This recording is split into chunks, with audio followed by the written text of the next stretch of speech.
जरा सोचिए, एक गुड़िया बेचने वाली और वो भी एक जासूस।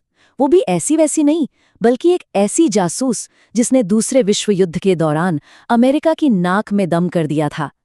ये कहानी है वेलवेली डिकिंसन की, जिसने एक साधारण गुड़िया की दुकान की आड़ में अमेरिकी सरकार के सबसे बड़े राज दुश्मन देश जापान तक पहुंचाए। तो चलिए आज जानते हैं इस गुड़िया वाली जासूस की पूरी कहानी। तो चलिए कहानी की शुरुआत करते हैं। साल था 1944, महीना जनवरी का, और जगह न्यूयॉर्क शहर। कड़ाके की ठंड पड़ रही थी और इसी शहर में एक 50 साल की महिला थी, वेलवे डिकिंसन।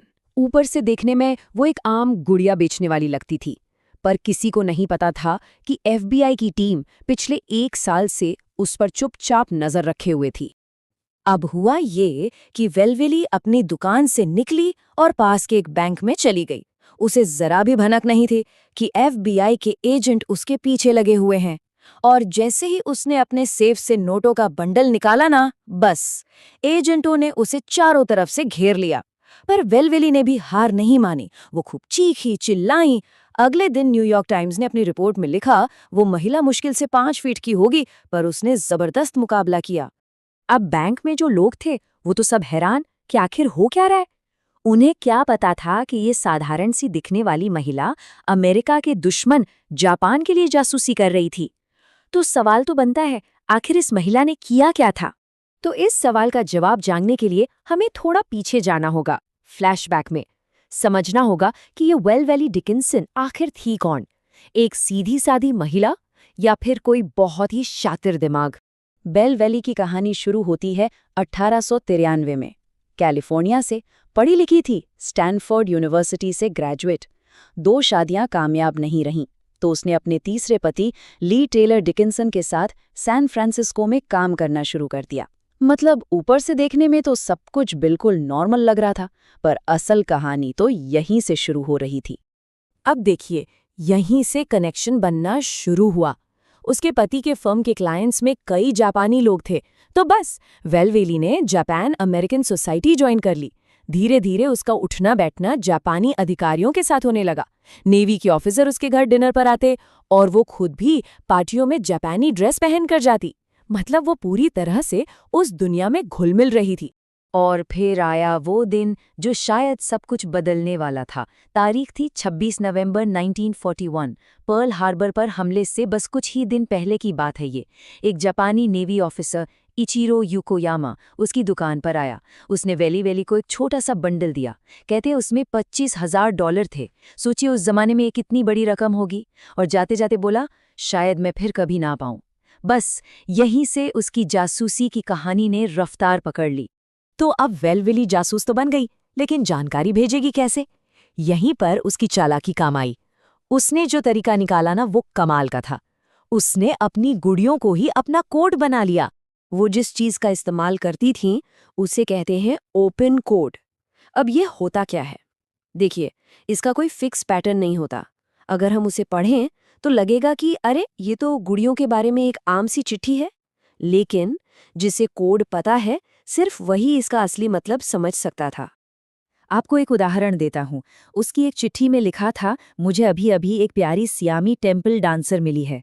वो थोड़ी टूट गई थी, लेकिन अब ठीक हो गई है। अब सुनने में तो यही लगता है कि किसी गुड़िया की बात हो रही है ना? पर इसका असली मतलब कुछ और ही था। तो चलिए अब इस कोड को डिकोड करते हैं। FBI की एक जीनियस कोड ब्रेकर थी एलिजाबेथ फ्रीडमैन। उन्होंने ही इस पहेली को सुलझाया। उन्होंने बताया कि सियामीज टेम्पल डांसर का मतलब कोई गुड़िया नहीं, बल्कि एक एयरक्राफ्ट कैरियर था। डॉल हॉस्पिटल मतलब नेवी का शिपयार्ड, और मरम्मत हो गई का मतलब था कि टॉर्पीडो हमले के बाद जहाज को ठीक कर लिया गया है। कमाल है ना? मतलब साफ था, वेलवेली गुड़ियों की खरीद फरोख्त की आड़ में अमेरिकी नौसेना की एक एक हरकत पर नजर रख रही थी। कौन सा जहाज कहाँ है, किस हालत में है, ये सारी खुफिया जानकारी वो सीधे जापान पहुंचा रही थी। इतनी चालाकी के बाद भी सब सोच रहे होंगे कि आखिर ये पकड़ी कैसे गई। कहते हैं ना, एक छोटी सी गलती और पूरा खेल खत्म। बस वैसा ही कुछ हुआ। तो हुआ यूं कि वेलवेली अपनी चिट्ठियां भेजती थी अर्जेंटीना के एक पते पर। ये जापानियों का एक सेफ हाउस था। लेकिन किस्मत देखिए, जापानियों ने वो पता इस्तेमाल करना बंद कर दिया और बस वेलवेली की भेजी 5 चिट्ठियां बिना डिलीवर हुए वापस अमेरिका आ गई। अब एफबीआई के हाथ ये चिट्ठियां लगी। उन्होंने जब भेजने वालों से पूछा तो पता चला कि उन्होंने तो कोई चिट्ठी भेजी ही नहीं। जब एफबीआई ने और जांच की तो एक बात साफ हो गई, जिन 5 महिलाओं के नाम से वो चिट्ठियां भेजी गई थीं, वो सब की सब वेलेवेली के कस्टमर थीं। यहीं से शक की सुई सीधी वेलेवेली पर आ गई। और एक और बात थी, 1941 के बाद से वेलेवेली के पास अचानक से खूब पैसा आ गया था, जबकि पहले वो कर्ज में थी। और सबूत तब और पक्का हो गया जब उसे गिरफ्तार किया गया। उसके सेफ से $15,000 कैश मिले। सोचिए जरा, जो महिला कुछ वक्त पहले तक पैसों की तंगी से जूझ रही थी, उसके पास इतना कैश कहाँ से आया? तो अब कहानी के आखिरी हिस्से पर आते हैं। वेलवेली पकड़ी जा चुकी थी, उस पर केस चला, लेकिन क्या उसे जासूसी की सजा हुई जैसा कि सब सोच रहे थे? यहीं कहानी में एक और मोड़ आता है। ये बात सुनने में थोड़ी अजीब लगेगी, लेकिन इतने सब के बाद भी वेलवेली पर जासूसी का जुर्म साबित नहीं हो पाया। एफबीआई ये साबित ही नहीं कर सकी कि ये पैसा उसे सीधे जापान से मिल रहा था। तो जानते हैं उसे किस चीज की सजा मिली? जासूसी की नहीं, बल्कि सेंसरशिप के नियम तोड़ने की। एक बहुत ही छोटा जुर्म। सजा तो उसे 10 साल की हुई थी, पर अच्छे बर्ताव की वजह से वो लगभग 6.5 साल में ही 1951 में परोल पर बाहर आ गई। और जेल से निकलने के बाद वेलवेली डिकिंसन जैसे गायब ही हो गई। उसने अपना नाम बदलकर कैथरीन स्टेफनस रख लिया और फिर किसी ने उसे नहीं देखा। उसकी मौत कब, कहाँ और कैसे हुई, ये आज भी एक राज है। तो आखिर में वही सवाल, वेलवेली ने ये सब क्यों किया? क्या वो पैसों के लालच में एक जासूस बनी, या फिर अपने बीमार पति के इलाज के लिए मजबूर थी? वो एक शातिर दिमाग वाली जासूस थी, या फिर सिर्फ हालात का शिकार? शायद। इसका सच हमें कभी पता नहीं चलेगा। ये कहानी हमेशा एक पहेली ही बनकर रह जाएगी।